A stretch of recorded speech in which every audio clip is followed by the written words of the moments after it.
Hello everyone, today's book is called Spring for Sophie. It's by Yael Werber and illustrated by Jen Hill. And I love that front cover. We've got some of my favorite things about spring. We've got cherry blossoms or apple blossoms and a bluebird. So beautiful. Here's a very snowy front cover.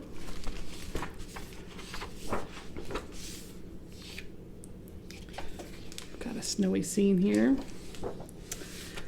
When will spring be here? Sophie asked her mom. Spring comes slowly, her mom told her. How will I know when spring is coming? The first way to tell if spring is coming is to listen for it. When you hear the birds start to sing their songs to each other, that's when you'll know it's spring. Spring is coming. That's what spring sounds like. So here we have kind of a winter scene and a hopeful young girl named Sophie wanting to know, how will we know when spring is here? And one sense you can use is your sense of sound to listen for the birds. So Sophie listened. I'm seeing some busy squirrels, and in this little birdhouse, some bluebirds, which are a bird that migrates. She listened in the morning when she played with her sister in the snow. She listened in the evenings when she helped her dad collect wood for the fire. At first, she couldn't hear anything except for how quiet the world was when it was covered in snow. But one day, as she walked with her mom to get the mail, she heard the first chirps. Yeah. That's always an exciting day when you hear the migrating birds and their bird songs in the morning, and then you know that they've returned. It's always a fun sound. And spring is on its way. Every day, she heard more and more. First the chickadees, then the mourning doves, and the robins. So we've got chickadees, which are these little black and white birds, and mourning doves, which I think is probably this one. They kind of almost sound like an owl. And we've got a blue jay, and here are the robins, which my family has a contest because whoever finds the first robin of spring, because robins really are a signal that spring has arrived. And then we've got a cardinal, and it says, soon she could hear all kinds of birds calling to each other, announcing that spring was coming. Oh, they're the mourning doves. Yeah, all sorts of birds, and especially in the morning and evening, you can hear a lot of them. I can actually hear them outside my window right now, chirping to one another. It's so fun to start to learn their different songs, which bird sounds like what. Just such a fun thing. But outside, it was still snowy and cold. How will I know when spring is getting even closer? Sophie asked. You'll have to use your feet, her dad said. When you start to feel the ground getting softer and muddy, that's when you'll know spring is even closer. That's what spring feels like. So we've got another sense, our sense of touch and feel.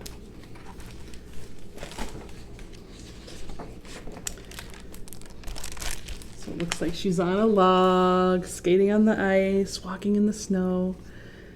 So it says, so Sophie paid extra attention to her feet and how the ground feels. It's still pretty snowy. I'm guessing the ground is still pretty hard. When she walked in the woods with her dad, the ground was still slippery and hard. She had to hold her dad's hand. When she walked shadow with her mom, everything still felt icy. But then one day the ground felt softer than before, and the snow was slushier. Pretty soon her boots started sinking into the ground instead of slipping on top of it. Sophie felt spring was getting closer. So at first it was icy and hard, and then it kind of gradually became softer, slushier. Her boots were acting different in the snow. She was taking notice. But it's still not spring, Sophie said, and she sighed when she had to put on her hat and gloves to go outside. How will I know when spring is really here? Well, Sophie, you have to use your eyes and your nose to tell if spring is here, her mom said. You have to watch and wait until you see the snow start to melt. And you'll have to wait until the air begins to smell like earth and rain. That's when you'll know spring is here. That's what spring looks and smells like. So we have two senses on this one, our sense of sight and her sense of smell that we're going to use, or Sophie's going to use to know when it's spring. So Sophie watched. Can you see any signs of spring going on?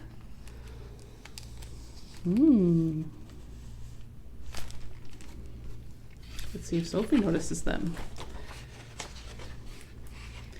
She watched as the ice melted off the lake and the snow turned to puddles in her yard.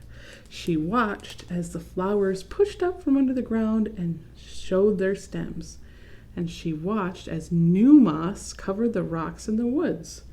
So she's noticing how her environment is looking different as things thaw and melt and winter is easing into spring.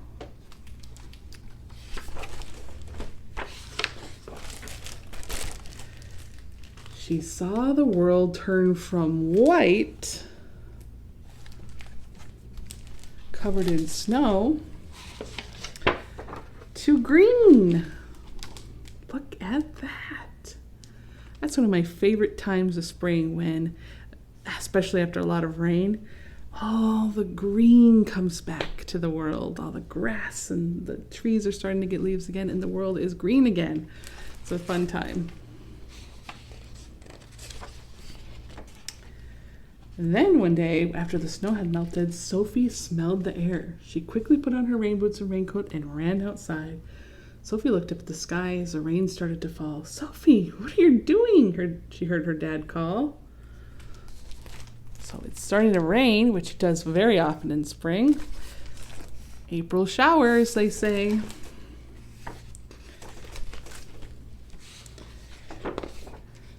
Sophie stuck out her tongue to catch the raindrops. "Now I know spring is here," she called, "because this is what spring tastes like."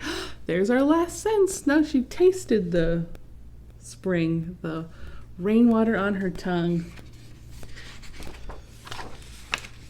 And there's Sophie finally enjoying spring. Well, I thought that was a fun way to engage your senses as the seasons begin to change, and so really taking note and noticing how things are changing around you. And if sometimes it's not always a quick change, it doesn't happen overnight. Sometimes you have snow and then it melts a little bit, you get more snow. But using all of these things, all of our senses, we can see and smell and taste and hear and feel spring is on its way, or spring is here. Thanks for reading and learning with me. I hope you enjoyed this. Have a terrific day. See you soon.